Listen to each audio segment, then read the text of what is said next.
Good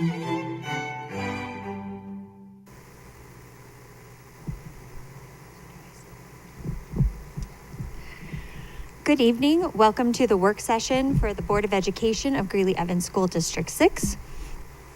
This meeting will now come to order. Ms. Lemon, will you please call the roll? Director Zari, Director Bentley, Present. Director Campos-Spitzy, Director Mash, Present. Director Matthews, present. Director Norwood, present. Director Sullivan, 5 board members present.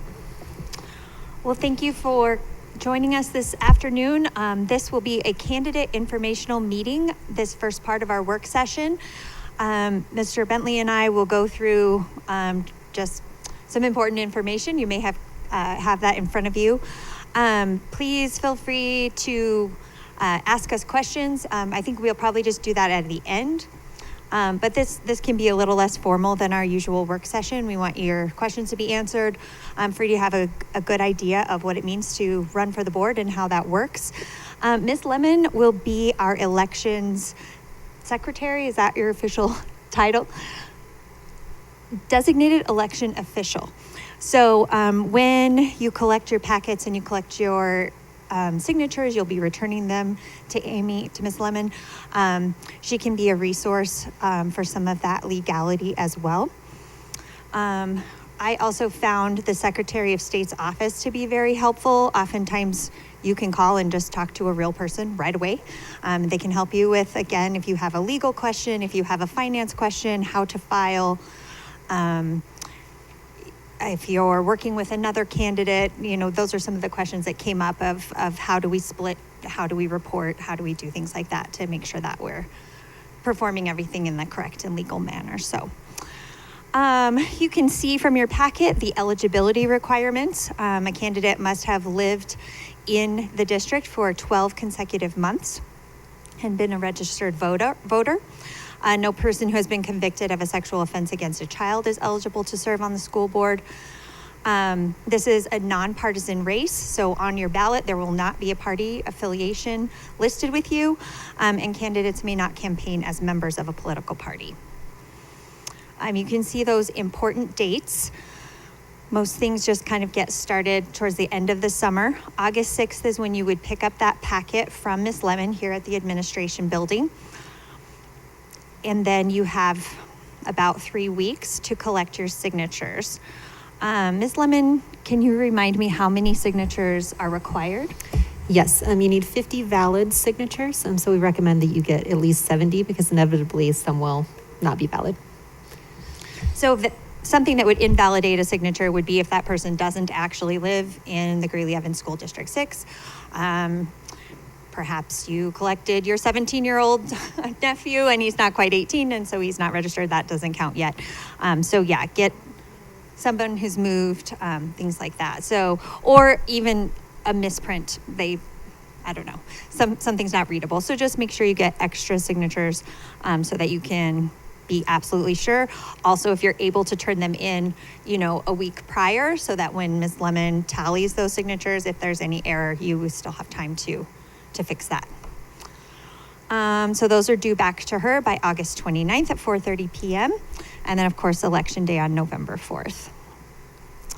All candidates running for school board must file a candidate affidavit electronically with the Secretary of State within 10 days of becoming a candidate. So that means if you have made a public announcement, you need to file with the state of Colorado with the Secretary of State within 10 days. And then there will be monthly financial disclosures that are due. Lots of candidates choose to have sort of a treasurer or someone who's going to help them with those filings. You certainly can do that yourself. I think you have to enter your name then as your registered agent. But from my experience, it's great to have someone to help you with some of those details. Unfortunately, there are some fees or fines that are associated with filing late or misfiling, so it is very important that you have those things done correctly. They're $50 a day. $50 a day. So ask me how I know. Yeah, right. So we want to keep this a fair and clean election, and that's for the benefit of your campaign as well. So just going over the requirements and the time commitments for being a board director. We have regular meetings with a work session.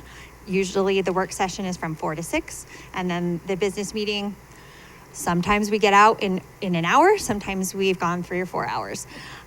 So the second and fourth Mondays of each month, except for over the summer. This summer we're having one meeting in July or in June, and we were able to cancel the second one, and then we take the month of July off.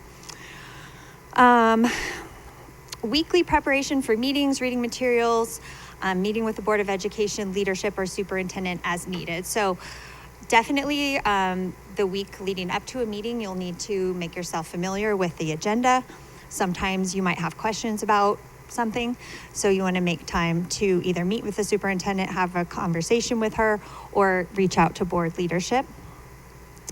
And then we also have a weekly bulletin that just gives pertinent information, updates, things that are going on in the district. Then most of the time on the off week that we don't have a meeting, we try to have a school visit. And that's usually about an hour and a half. When we have new board directors, we kind of try to work out a schedule so that, if everybody's available on Fridays, we can try to schedule those on Fridays.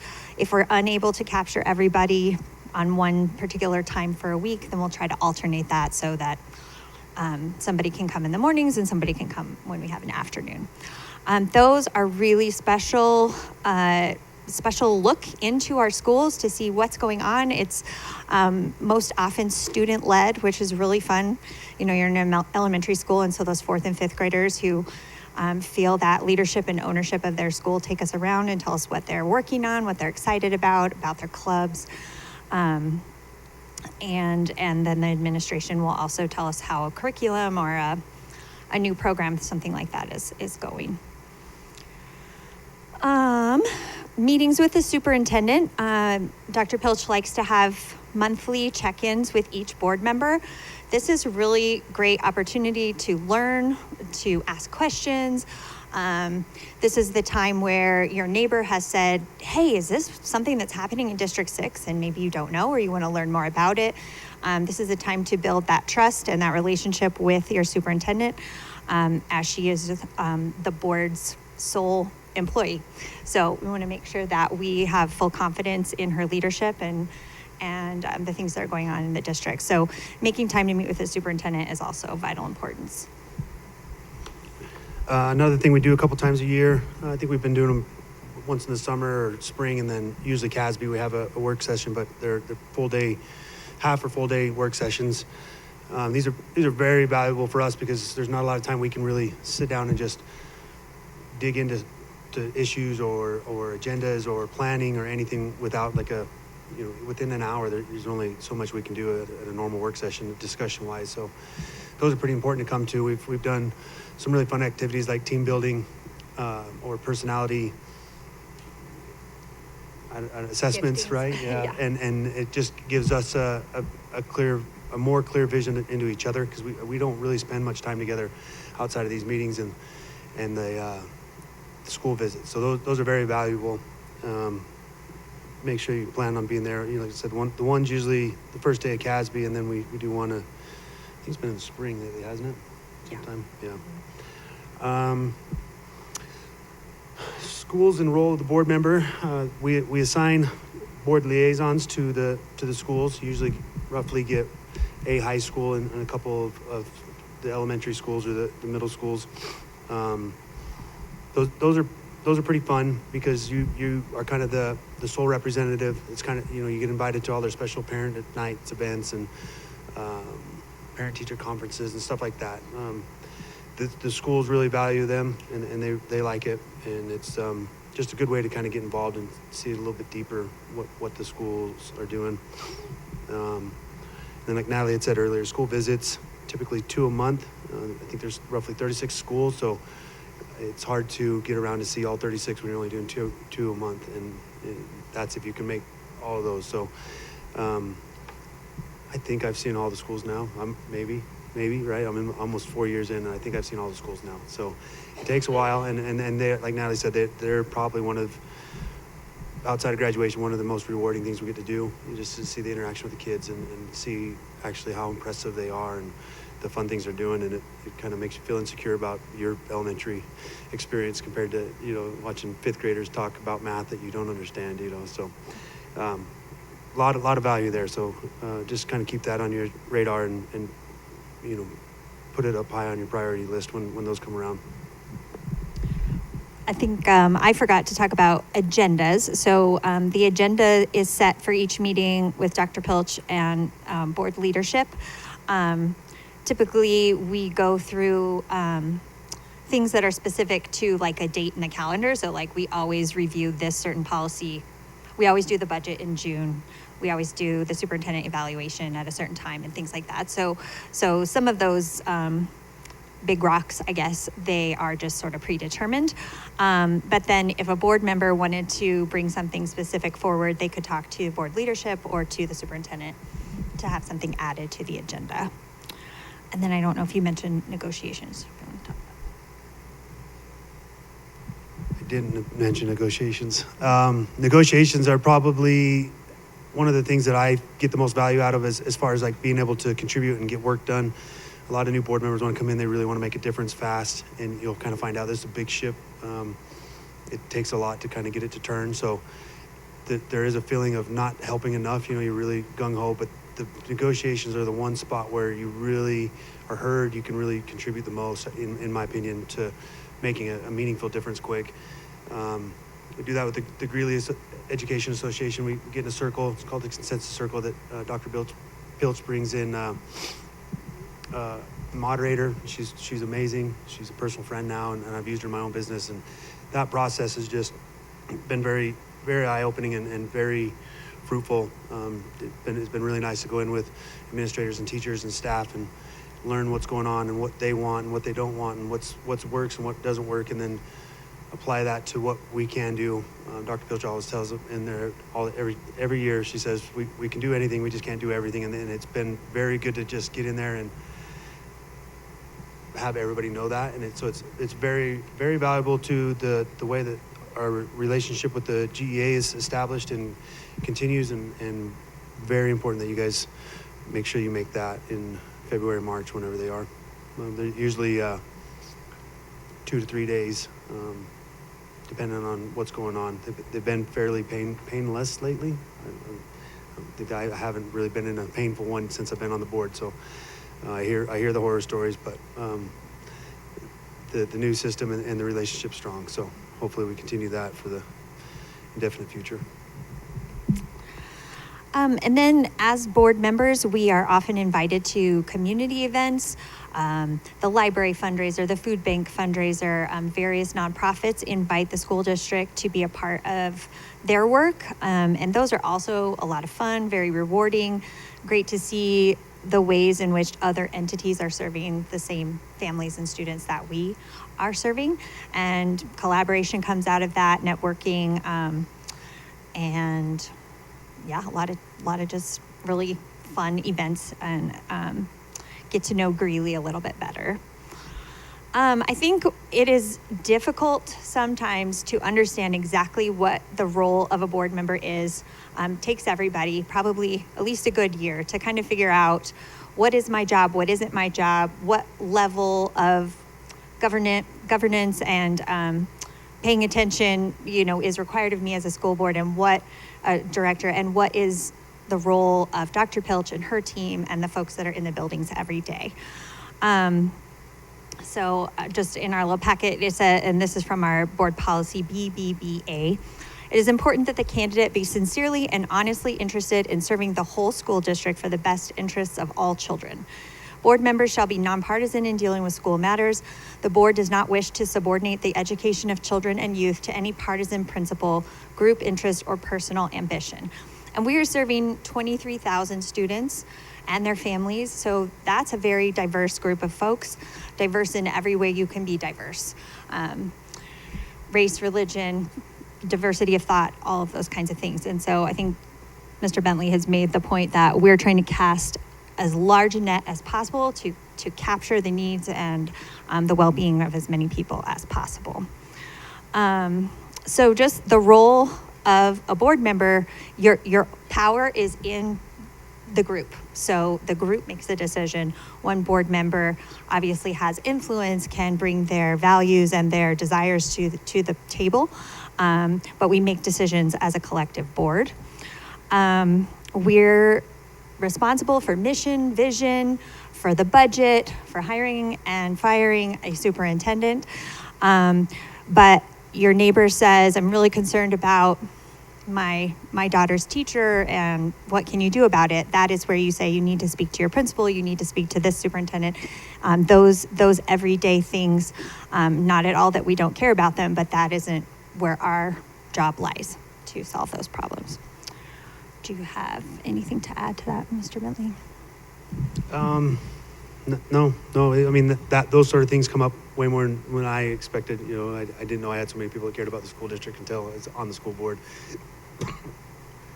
Excuse me, but Dr. Pilcher and team do a great job of addressing concerns quickly. So there's not much we can actually do or know about. So it's been really great to be able to pass it off.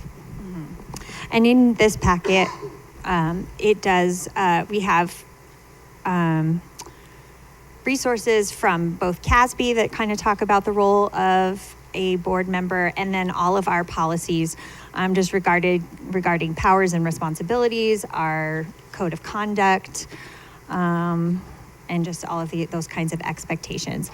And it is a learning curve, especially because you're also learning about all the programs we have, all of the curriculum that we have, all of the acronyms that we have, and trying to kind of find your way, the way that you behave and participate and act in the community. So it's a steep learning curve, and we always assign our new board members sort of a mentor, somebody who's been on the board for at least a year, who can help you walk through some of those expectations.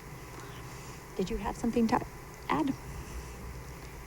I wondered if you wanted to talk a little bit about, you talked a little bit about you're going to hear things and you're surprised. Talk a little bit about email and how we've typically managed email, because we all know email is its own monster, right?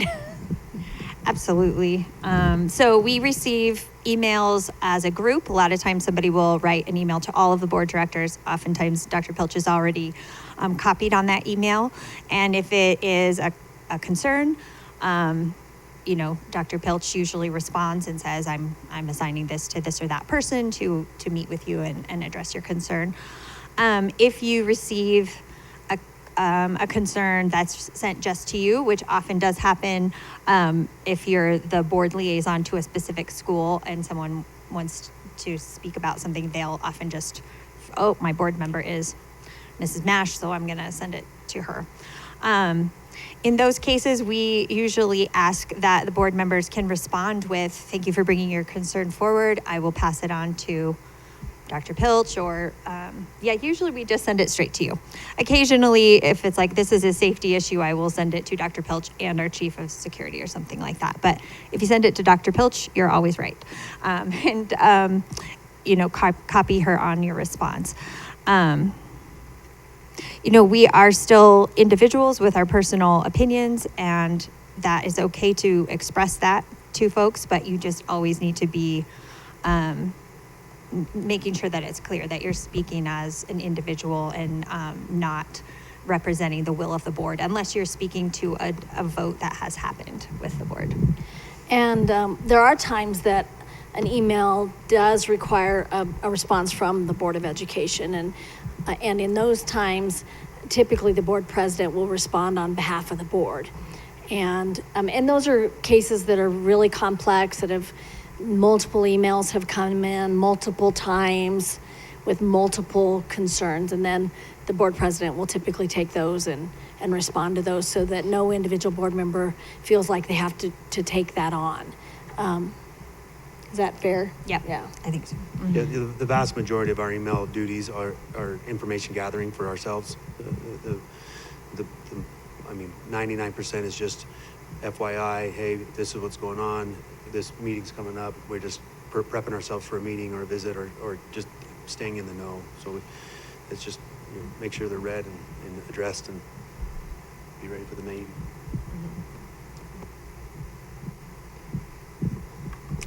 take questions. Yeah, I think we've made it through our, all of our topics. So are there any questions that anyone would like to raise? Okay, I think Ms. Lemon's gonna bring you a mic. Yeah. So when you talk about emails, is there an email that is a collective email that is for everybody and then our own individual emails or your own? We all have our own individual emails. Can someone just write to Board of Education at Yep. Greeley Schools? Yeah. Yep. And then that would go to everyone. Okay. Yeah, so you'll have a district email, you'll have a district calendar, you'll have full Google access, you'll have Google documents that you have access to. We communicate some things in that way too, and so, but there will be times that individual board members are emailed, and then there are times that every board member gets an email. And sometimes I am not copied, so you want to look and be like, oh, did Dr. Pilch get that? And if not, I always appreciate it being forwarded to me, and then I can take care of it or get it to the right staff member who can solve the problem and address it. And what we see with most things that come in, that somewhere between the emotion that is gathered around that concern and someone saying, oh no, that's taken care of, is work we need to do somewhere in the middle of all that to still take care of that individual or that issue. Thank you. You're welcome. So just to clarify, so if we were to get something on our individual email that had to do with an issue that's going on, we would just say, thank you for making me aware. I'm going to forward this to Dr. Pilch. Yes, Okay. and oftentimes board members will also copy the board president and say, I'm sharing this with Dr. Pilch, and then also they'll copy the board president, so the president just knows that you've responded, and maybe they've heard from the individual also, and there will be emails, guys. We serve 23,000 families and a huge community, so there's community emails, there's parent emails. Sometimes students will email you, so there will be emails. And we know that people who choose to run for the Board of Education are problem solvers. They want to help, they want to fix things. And so, of course, you want to be like, that sounds terrible. I'm going to get right on that. And have you tried this? And what about that? And You never did that, Miss Mash. Never. So that's the impulse, but we want to make sure that isn't happening. And that's not to say that you don't then follow up and ask Dr. Pilch, say, I sent you this email, what happened with that? Were you able to work through that with the family? And yeah. And if I handled it on email, I will copy you. Many things I don't handle on email because you don't have a dialogue in email. You don't have, you don't really go deep in solving problems on email. So a lot of things I'll do face to face. And so then in our next check-in, I'm happy to just, if you'll remember to ask me about it, I'm happy to share with you how it was resolved and what we did. And it says in here there's a meeting once a month. I would say that's a minimum. There are times when that's just a standard check-in, but then there's times where stuff is going on and things are moving quickly in the district, and I want to bring in board members and just let you know so you're not surprised by it. By, like, for example, the downtown development project. That's one of the things that, I wanted to bring each individual board member in and say, hey, I'm in conversation with the county and the city on this, so if you hear it in the community, I don't want you to be surprised. And so I try to do that so you're not caught off guard with new things that are coming. And then sometimes I miss something that I didn't think was that big, and it feels big to a community member, and they catch you at King Soopers and want to know what you know about this. And I think it's just really important for board members to know it's okay to not know everything. Be like, I don't know about that, but let me share that with the superintendent. Let's, I'll learn about it too, and then I'll make sure somebody gets back to you. Yeah, we frequently get texts from Dr. Pilch that says, hey, please check your email. There's an important message about this or that, especially if there's a safety concern. We often are alerted to things like that. Yeah, I try not to have board members be surprised. I don't get it perfect, but I try. If there's been a big incident near a school or in a school or something that I think is going to hit the news, I try to let board members know so you're not learning about it on the news. But sometimes I'm still surprised. We had one a while back, Natalie's like, what is this? And I'm like, I don't know. Let me find out. I didn't know what it was either, or how it had come to be. But But we'll do our best to get you the information that you need. My team is really good about getting me the information I need so that I can make sure you all aren't caught off guard. I have another question. So as a person becomes a board of director, how are the schools aligned, or how does a person become a liaison? Is it you draw a name out of the hat, or how does that? I guess maybe board leadership and Dr. Pilch have sort of And done so it we just before. kind of slid the schools up. We rotate them around, and we don't typically give new board members schools that are going to be a heavier load initially. We wait until you're in year 2, 3, or 4 to give you the heavier load schools. But we slide them around, and sometimes a board member will say, I'd really like this school for this reason. And so one of the things we've tried to do is when a board member is going to have a senior who's going to be graduating, we try to give that board member that school to be an ambassador to if it works out. Because we know they're going to be attending a lot of events at their students' high school. There's a double-edged sword of that in that we don't want board members also like over involving themselves because it is their child's school. So we balance that, but it's usually worked out We pretty just well. assign it usually. And so And we move we them do. around. We don't move them every year, but we move them every election. And so, and sometimes we'll make a change annually just because something has changed within a school and it seems appropriate to switch a board member. Thank you. One other thing, I think it's probably in this packet, but there are a few committees that board members have the opportunity to sit on. One is our Student Wellness Committee.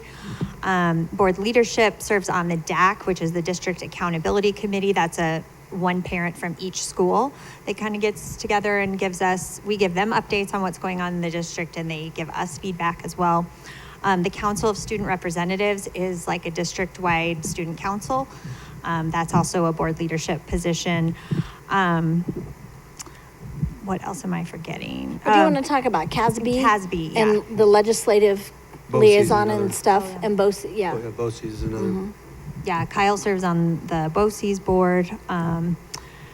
So there's some, again, opportunities maybe once you get your footing to be even a little bit more involved. So CASB, Colorado Association of School Boards, is our professional organization. And when we go to the CASB conference, I kind of think of it as like our professional development. There's lots of team building that happens. We do an all-day work session that day, and it's pretty soon after the election. So it's the first week of December. So that's the first time that we have all of our new board members together. We talk thoroughly about some of the legalities of being a board member, about kind of roles and responsibilities, things like that. And then the CASB conference has all kinds of breakout sessions for kind of like school finance 101, board governance, policy making. And then they have really dynamic speakers that are just inspirational about how to solve complex problems in your school districts, how to reach out to the community. And so there's the one major conference in December, and then there's a winter one, so like in February, where you actually get to go to the Capitol and speak with some of our representatives and senators and talk to them about what educational proposals they're excited about moving into the legislative session. And then there's a fall conference as well. So we have in the past always had a board member who is kind of interested in that policy, that governmental piece. So you can go to as many CASB conferences as you like, or just the main one. So anything you want to add about CASB? No, CASB was probably the thing, especially for me, not knowing much about the school district, that got me up to speed the quickest. A lot of good information there. And they've got their thumb on the pulse of public education in the state and in the country. And a lot of our policy governance comes from recommendations from CASB per the new state laws. And it's pretty dynamic how everything moves so much every year, every legislative session. There's so many laws that are changing it, and between Nate and CASB and all those people that are working nonstop on that, it's really nice to have them as an asset. And they do a lot of that down there. We with the big conference in December, they really do a good job of addressing like local and current issues and stuff that really matters to what's going on in Colorado, and been a lot of value there throughout some of the trickier things we've had to navigate in the last 4 years. So lots of value, and it's a beautiful place, so it's kind of a win-win. Any other questions? Ask if any of my other board members want to say anything. Do any of the other sitting board members want to add any information? All right. Well, so yeah, again, Ms. Lemon is our elections official. Her email address, I'm sure, is on our website as well. So, and maybe in some of these documents. So again, she can be a resource for some of the filing timeframes and things like that. And she's who you will visit to pick up your packet for signatures. Any of us, I'm sure, is welcome or is happy to answer any additional questions that might arise. So at this time, we will take a recess and we will reconvene with the rest of our work session upstairs.